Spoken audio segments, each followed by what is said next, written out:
Did you know a hospital bookkeeper making $30,000 a year exposed a $45 million fraud scheme that was literally killing patients? Sarah Martinez was a single mother working nights in billing when she noticed something terrifying. The chief financial officer was charging insurance companies for surgeries that never happened while turning away patients who desperately needed care.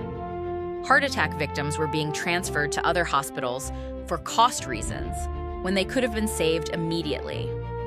Sarah faced an impossible choice. Exposing the fraud meant losing her job and health insurance her diabetic daughter needed. But patients were dying for profit. For 6 months, she secretly documented everything: fake billing codes, forged medical records, denied treatments.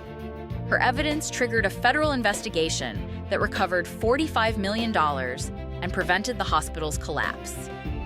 Sarah received $3 million as a whistleblower reward and was promoted to ethics director. More importantly, proper medical care was restored.